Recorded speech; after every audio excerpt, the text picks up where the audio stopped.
옛날 옛적 산 좋고 물 맑아 화평이라 불리던 고즈넉한 마을이 있었습니다. 이름처럼 마을은 언제나 웃음소리가 끊이지 않았고 밭을 가는 농부의 노랫소리와 아이들의 제잘거림으로 가득한 평화로운 곳이었습니다.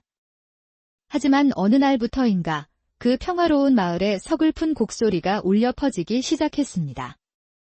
어머니, 제발 눈 좀 떠보세요. 서방님, 이렇게 가시면 안 됩니다. 누구도 예상치 못했던 끔찍한 돌림병이 마을을 덮친 것이었습니다.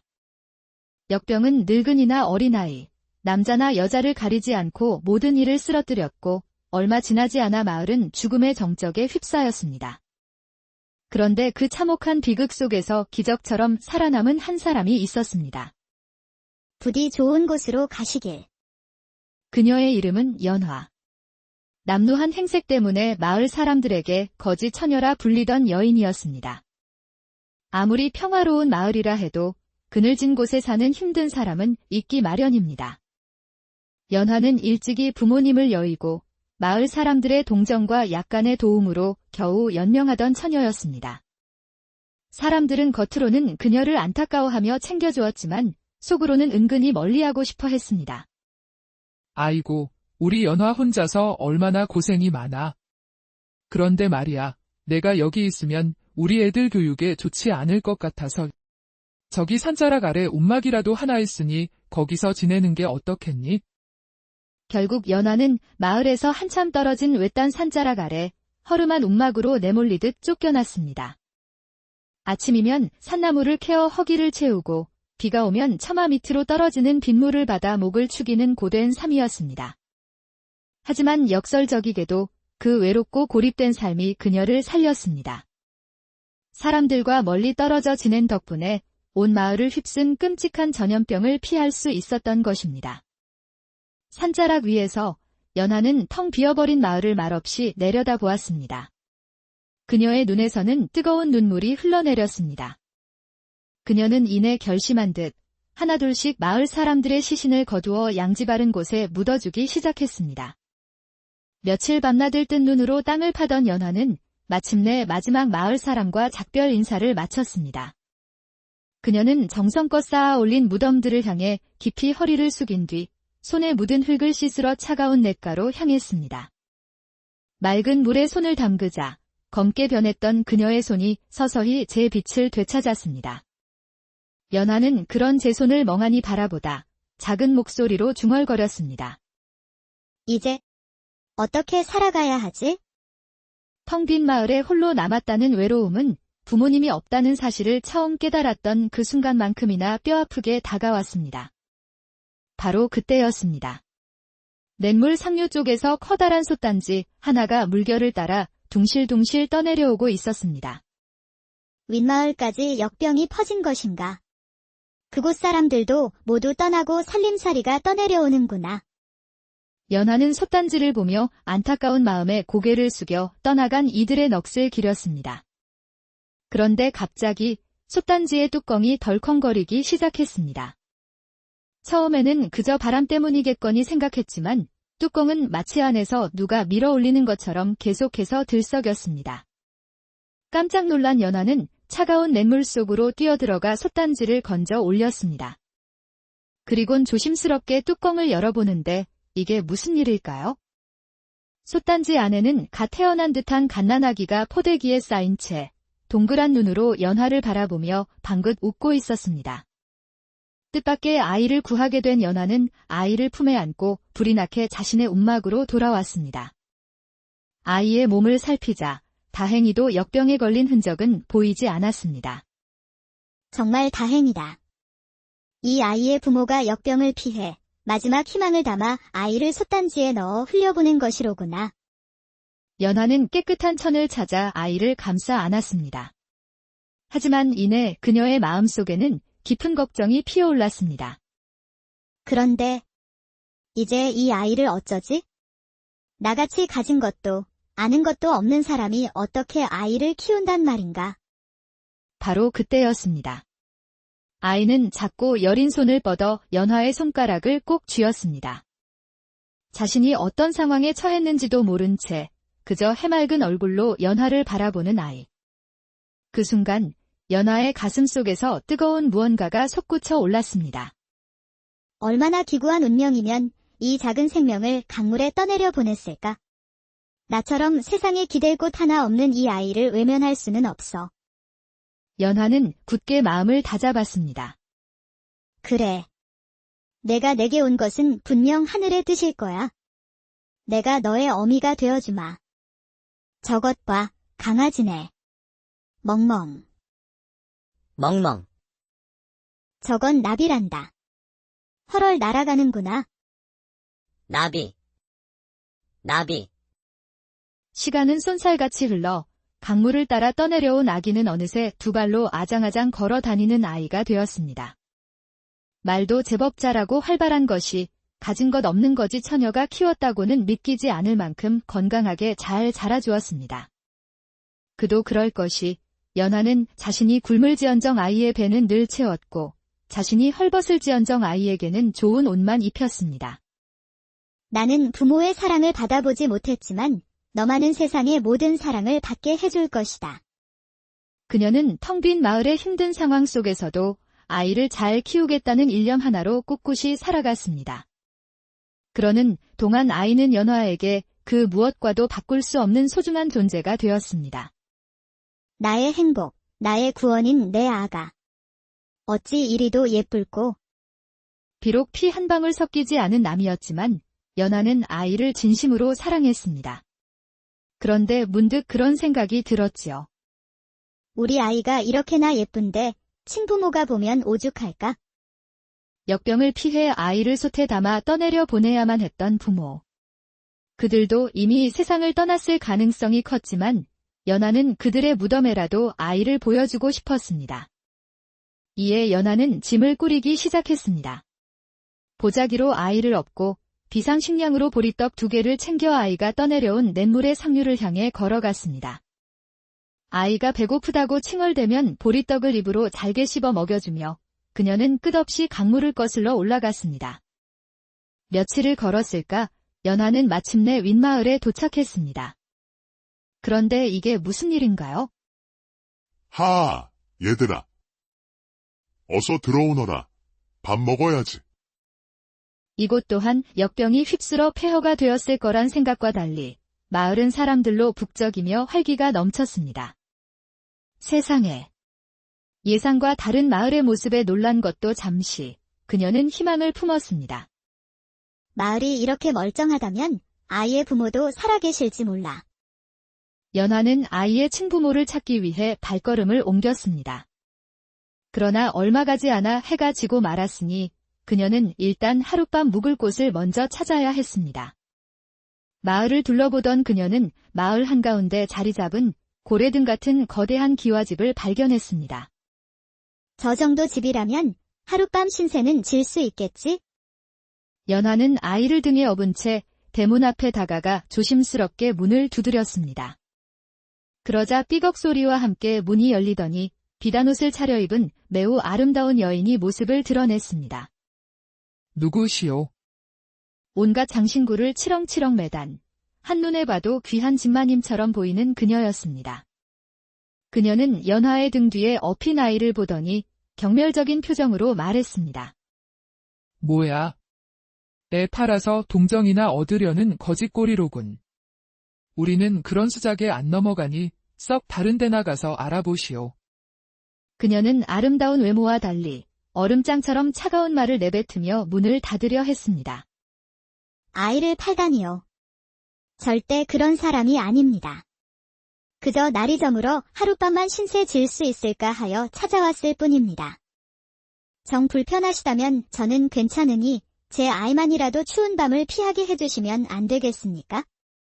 제발 부탁드립니다. 어디서 되도 않는 소리를. 썩 꺼지지 못할까. 바로 그때 뒤쪽에서 하인들이 웅성거리는 소리가 들려왔습니다. 마님도 참, 어린아이까지 데리고 왔는데 너무 매정하신 거 아니야.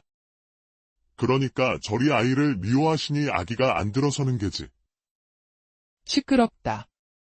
알겠으니 들어오시오. 대신 아이 우는 소리가 들리기만 해봐. 당장 내쫓아 버릴 테니. 연하는 마침내 집 안으로 들어설 수 있었습니다. 윤기가 흐르는 대청마루와 잘 다듬어진 참나무 기둥. 그 웅장한 모습에 연하는 눈이 휘둥그레졌습니다. 이렇게 좋은 집이 있다니. 마치 궁궐 같구나. 마님을 따라 안으로 들어가는데 안쪽에서 한 사내가 모습을 드러냈습니다. 웬 소란이냐? 그 순간 연하는 숨이 멎는 듯 했습니다. 높게 뻗은 콧대와 호수처럼 맑은 눈이 그는 연하가 평생 본 적 없는 엄청난 미남이었습니다. 저 여인은 누구인가? 아, 하룻밤 묵겠다고 찾아온 거지랍니다. 불쌍해서 제가 재워주기로 했으니 신경 쓰지 마셔요, 서방님. 호호. 미남의 정체는 바로 이 대궐 같은 기와집의 주인이었습니다. 이 큰 집의 주인이 저렇게 젊은 분이라니. 연하는 놀라 다시금 주인을 쳐다보았습니다. 그런데 이게 무슨 일일까요? 주인 역시 연하를 뚫어지게 바라보고 있는 것이 아니겠어요? 나를 보시는 건가? 어찌 저리 뚫어져라 보시는 거지? 그의 시선에 연하는 민망하여 고개를 돌렸습니다. 그 시선을 눈치챈 마님은 연하를 데리고 황급히 방으로 들어갔습니다. 다시 한번 말하지만 내 울음소리 들리기만 해. 당장 내쫓을 테니. 연하는 방 한편에 몸을 누일 수 있게 되었습니다. 그녀는 우선 아이를 이불에 눕혀 재웠습니다. 잠을 청하려 했지만 그날 겪은 많은 일들 때문에 도무지 잠이 오지 않았습니다. 그 중에서도 그녀를 가장 혼란스럽게 한 것은 다름 아닌 주인의 깊은 눈빛이었습니다. 그렇게 잘생긴 분은 생전 처음 봤어. 그런데 아까 그 주인 어른은 왜 나를 그렇게 보셨을까? 그녀는 상상의 나래를 펼치다 이내 고개를 저으며 이불 속에 얼굴을 숨겼습니다. 에이, 바보야. 괜한 생각하지 마. 저분께는 저리 어여쁜 부인도 계신데 설마 나 같은 것을 바라보셨을까? 얼른 잠이나 자자. 붉어진 뺨으로 아이를 끌어안고 그녀는 겨우 잠이 들었습니다. 이른 아침, 기와지붕 너머로 햇살이 스며들자 연하는 살며시 눈을 떴습니다. 잘 잤다. 역시 좋은 집이라 그런가? 오랜만에 한 번도 깨지 않고 푹 잘 수 있었습니다. 그녀는 기지개를 켜며 곤히 자고 있을 아이에게 고개를 돌렸습니다. 우리 아가 잘 잤니? 그런데 그 순간 연화의 눈이 동그래졌습니다. 아이가 볼을 발갛게 물들인 채 숨을 헐떡이고 있었습니다. 아가. 얘야, 왜 그러니? 그녀는 놀라 아이를 안아들고 황급히 뛰쳐나가 외쳤습니다. 누가 우리 아이 좀 도와주세요. 아이가 숨을 못 쉬어요. 잠시 후 의원이 찾아와 아이를 진찰했습니다. 몸살입니다. 아이가 최근에 고생을 좀 한 모양이군요. 따뜻한 곳에서 며칠 푹 쉬면 나아질 겁니다.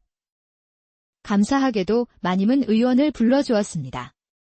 물론 하인들의 성화에 마지못해 불러준 것이었지만요. 참나, 거지 하나 드렸더니 별꼴을 다 보겠네. 의원까지 부르고 내가 아주 상전을 모시는구나, 상전을. 바로 그때였습니다. 대청마루 쪽에서 낯익은 목소리가 들려왔습니다. 무슨 일이냐? 어젯밤 보았던 주인이 다시금 모습을 드러냈습니다. 마님은 허둥지둥 그의 곁으로 가 무언가 감추듯 웃으며 말했습니다. 서방님, 별일 아니에요. 어제 온 손님에게 잠시 볼 일이 있어서요. 서방님은 신경 쓰지 마셔요. 그러더니 그녀는 남편을 데리고 황급히 자리를 옮기려 했습니다. 그 순간 연화가 나서서 말했습니다. 주인 어른, 덕분에 아이가 치료를 받을 수 있었습니다. 참으로 감사드립니다. 연화는 주인에게 고개 숙여 인사했습니다. 그런데 이게 무슨 일일까요? 그 말을 들은 주인은 또다시 연화를 빤히 바라보았습니다. 마치 그리운 옛 연인을 보는 듯한 애틋한 눈빛. 그 눈빛의 연화는 자기도 모르게 얼굴이 붉어졌습니다. 이를 본 마님은 황급히 남편의 팔을 끌어당기며 말했습니다. 서방님, 날도 더운데 밖에서 뭐 하세요? 저랑 어서 안으로 들어가시지요. 그날 밤 의원이 다녀간 덕분인지 아이는 연화의 품에서 새근새근 잠이 들었습니다. 자장자장 우리 아가. 연화는 아이의 등을 토닥였지만 머릿속은 온통 주인 생각뿐이었습니다. 어제는 내가 착각한 줄 알았는데 정말 나를 보고 계셨어. 도대체 왜 나를 그런 눈으로 보셨던 걸까? 설마 내게 비록 한 아이의 어머니이긴 하나 연하는 남자 손 한 번 잡아본 적 없는 순진한 처녀였습니다. 더군다나 이 대저택의 주인이 자신에게 눈길을 주다니 그의 행동은 그녀를 설레게 하기에 충분했습니다. 안 되는데. 그분은 이미 다른 분의 사람인데. 바로 그때 누군가 방문을 두드렸습니다. 누구세요? 밤늦게 찾아온 손님의 놀란 연하는 황급히 문을 열었습니다. 문 앞에는 그녀가 그토록 애달프게 생각하던 주인이 서 있었습니다. 자고 있었는가? 아, 아닙니다. 아이를 재우고 있었습니다. 방해가 되었다면 미안하네. 방해라니요. 당치도 않은 말씀이십니다. 주인은 오늘 낮보다 더 깊어진 눈빛으로 연하를 빤히 바라보더니 뜻밖의 말을 꺼냈습니다.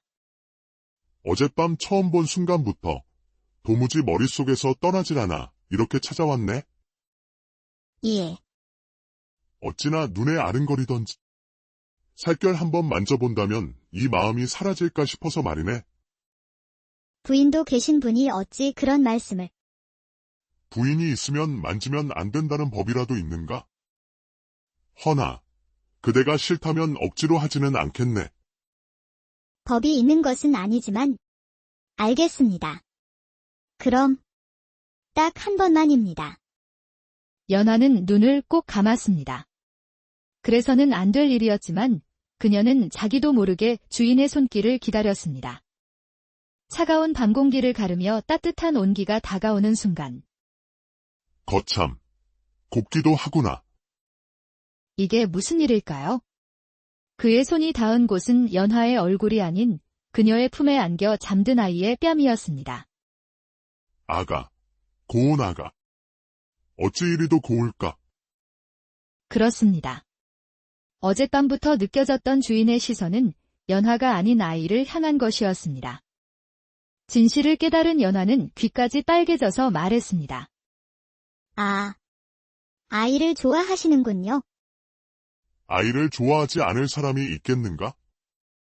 바로 그때 저 멀리 안채에서 마님이 속옷 차림으로 뛰쳐나왔습니다. 서방님. 지금 시간이 몇 시인데 여기서 이러고 계십니까? 어서 들어가셔요. 주인은 연하에게 미안한 듯 고개를 숙였습니다. 밤중에 실례했네. 그러더니 그는 마님과 함께 안채로 사라졌습니다. 그들이 떠나자 연하는 그 자리에 털썩 주저앉았습니다. 미쳤지, 미쳤어. 착각을 해도 유분수지. 어디 그런 발칙한 생각을. 안 되겠다. 여기에 더 머물다간 정말 마음이 흔들리겠어. 내일 아침 일찍 떠나야겠다. 다음 날 아침, 연하는 조용히 짐을 챙겼습니다. 아이의 약재와 먹다 남은 떡 한 조각을 싸고 아이를 등에 업었습니다. 떠나려는데 누군가 방문을 두드렸습니다. 아직 자는가? 주인 나리께서 아이의 약을 더 챙겨주라 하셔서 왔네? 문 앞에는 하인이 약을 들고 서 있었습니다. 그는 연하의 차림새를 보고 물었습니다. 어잉. 그런데 짐은 왜 이리 바리바리 쌌는가? 어디 가려고? 더 이상 신세 질 수는 없을 것 같아서요. 이제 떠나려 합니다. 어허, 이 사람아. 아픈 아이를 데리고 어딜 가려고 그러나. 걱정 말고 푹 쉬게. 주인 나리께서 진심으로 아이를 위하시는 것이니 편히 있다 가게. 그리 해주신다면 정말 감사합니다. 그런데 주인 나리께서는 어찌 생전 본 적 없는 제 아이를 이리도 아끼시는 건가요? 그러자 하인은 주위를 살피며 조심스럽게 입을 열었습니다. 그게 말이야. 우리 주인 나리께서 바로 그때 안쪽에서 마님의 날카로운 목소리가 들려왔습니다. 행랑아범. 지금 거기서 농땡이 피우는 게야? 할 일이 태산인데 어서 일하지 않고 뭘 해. 아이고, 마님. 지금 바로 갑니다요. 주인의 친절에 떠나려던 연화의 결심은 결국 미뤄졌습니다. 어느새 연화는 일주일 넘게 그 집에 머물고 있었습니다. 그리고 그녀의 곁에는 언제나 주인이 있었습니다. 까꿍. 그는 밤마다 연화의 방을 찾아와 아이를 품에 안고 놀아주었습니다. 그래서인지 아이도 주인을 제 아비처럼 따랐습니다. 아빠. 아빠. 그 모습을 보는 연화의 마음은 복잡했습니다. 그와 함께 있는 지금이 너무나도 행복했기 때문입니다. 오죽하면 이곳에 눌러앉아 살고 싶다는 생각까지 들 정도였습니다. 그녀는 제 허벅지를 꼬집으며 마음을 다잡았습니다. 저분은 그저 아이를 좋아하시는 것뿐이야. 이상한 생각 말고 아이가 낫기만 하면 얼른 떠나자. 그러던 어느 날 밤, 또다시 방문을 두드리는 소리가 들렸습니다. 주인 나리, 오셨습니까? 남몰래 그가 오기만을 기다리고 있던 연화는 활짝 웃으며 문을 열었습니다. 그런데 이게 무슨 일일까요? 문 앞에는 주인이 아닌 주인마님이 서 있었습니다. 마님. 그런데 이상하게도 마님은 평소와 달리 가랑비에 젖은 고양이처럼 가련한 얼굴로 그녀를 보고 있었습니다. 그러더니 대뜸 눈물을 터뜨렸습니다. 아니, 마님, 무슨 일 있으십니까? 어찌 이러시는지요? 마님의 눈물에 연화가 다가가자 그녀는 불쑥 연화의 손을 붙잡고 속내를 털어놓았습니다. 내가 왜 처음에 자네를 집에 들이지 않으려 했는지 아는가? 사실 나와 서방님 사이에는 눈에 넣어도 아프지 않을 소중한 아이가 있었네. 그런데 몇 해 전 마을에 돌림병이 돌아 아이는 결국 세상을 떠나고 말았지. 그날 이후 서방님은 마음의 문을 닫아버렸고 나 또한 아이만 보면 눈물이 솟구쳐. 자네가 온 날 또다시 마음이 무너질까 두려웠던 걸세. 그리고 자네가 우리 집에 온 이후로 서방님께서 매일 밤 죽은 아이를 그리워하며 눈물로 밤을 지새우신다네. 그러니 부탁이네. 제발 우리 집을 떠나주게. 자네가 떠나야 우리가 제대로 살 수 있어? 다음 날 연화는 해가 뜨기도 전에 짐을 꾸렸습니다. 어젯밤 마님의 눈물 어린 고백에 결심을 굳힌 것입니다. 나를 거두어 주신 분들께 큰 패를 끼치고 있었구나. 어서 이곳을 떠나자. 그녀는 아이를 등에 업고 사람들에게 작별 인사를 했습니다. 그동안 신세 많았습니다. 그러자 집안 사람들이 모두 나와 그녀를 배웅했습니다. 아이고, 이렇게 가니 섭섭해서 어쩐다나. 여기 주먹밥이랑 미음 좀 쌌으니 가면서 먹게. 주인 나리도 그녀를 배웅했습니다. 정이 붙으려 하니 떠나는구먼. 예, 그동안 감사했습니다. 감사는 무슨, 오히려 내가 더 고마웠네. 혹시 아이를 또 볼 수... 아이고, 이렇게 떠나니 아쉬워서 어쩐대. 나중에 인연이 되면 또 보자고. 마님은 주인의 말을 자르며 연화의 손을 잡고 흔들었습니다. 연화는 마지막 인사를 했습니다. 그동안 정말 감사했습니다. 그럼 안녕히 계십시오. 그녀는 등을 돌려 커다란 대문으로 향했습니다. 밖으로 발을 내딛는 순간 뒤에서 익숙한 목소리가 들려왔습니다. 잠깐. 고개를 돌리자 주인이 숨을 헐떡이며 그녀를 향해 달려오고 있었습니다. 나리. 그는 연화의 팔을 덥석 잡았습니다. 아니, 어찌 그러십니까? 연화가 놀라 어쩔 줄 몰라 하는데 주인은 그녀의 손에 들린 솥단지를 가리키며 말했습니다. 이 솥단지. 혹시 자네 것인가? 주인은 떠나는 그녀를 붙잡으러 온 것이 아니었습니다. 그저 손에 들린 것을 묻기 위함이었지요. 연화는 민망해하며 말했습니다. 아니요, 제 것이 아닙니다. 그럼 어디서 났는가? 그러자 마님이 남편을 가로막았습니다. 서방님, 길 떠나는 사람 붙잡고 뭘 그런 걸 물어보세요? 어서 들어가요. 마님이 남편의 팔짱을 끼고 들어가려는데 주인이 부인을 제지하며 말했습니다. 아니, 잠깐만 기다려보시오. 아무래도 저 솥단지, 우리 집 것 같소. 아마 잘못 보신 모양입니다. 이것은 제 아이가 냇물을 따라 떠내려올 때 아이를 담고 있던 솥단지이니까요. 그 순간 주인의 얼굴이 굳어졌습니다. 아이가? 솥단지에 담겨 떠내려왔다니? 그럼 이 아이가 자네 아이가 아니었는가? 제 아이긴 합니다만 제가 낳은 아이는 아닙니다. 3년 전 솥단지에 담겨 떠내려오는 것을 발견하고 그때부터 키웠을 뿐입니다.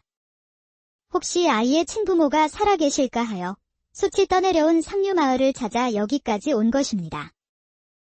방금 3년 전이라고 하였는가? 예, 그렇습니다만. 그러자 갑자기 주인이 큰 소리로 말했습니다. 그렇다면 저건 우리 집 솥이 맞네. 3년 전 우리 아이가 태어났을 때 이 큰 솥에 밥을 지어 먹을 만큼 건강하라고 내가 직접 만든 솥이었지. 그런데 얼마 지나지 않아 솥이 사라졌었는데. 그렇지 않소, 부인. 저는 모르지요. 저는 먼저 부인이 아이를 낳다 돌아가신 뒤에 시집온 몸이니까요. 그 말에 연하는 깜짝 놀랐습니다. 어제 마님은 분명 자기가 낳은 아이처럼 말했기 때문입니다. 그렇긴 하지만 아이가 떠난 이후 저 솥이 안 보이길래 내가 속상할까봐 당신이 치운 줄 알았는데. 저 솥에 아이가 담겨 사라졌다니. 호호, 그러게요. 참 신기한 일이네요. 혹시 저 여인이 솥을 훔쳐간 것은 아닐까요? 우리 집 사정을 알고 거짓말을 하는 것 같아요. 거짓말이라니요. 당치 않습니다. 저는 정말로 저 솥에 담겨 떠내려온 아이를 건졌을 뿐입니다. 모두 조용히 하시오. 둘 중 하나는 거짓을 고하고 있군. 그렇다면 두 사람 모두 이 솥단지에 손을 넣어보도록 하시오. 여봐라. 어서 가서 화로를 가져오너라. 잠시 후 하인들은 활활 타오르는 화로를 가져왔습니다. 주인은 솥단지에 물을 담아 화로 위에 올려놓았습니다.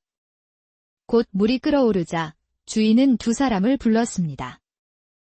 사실 이 솥단지에는 비밀이 있소.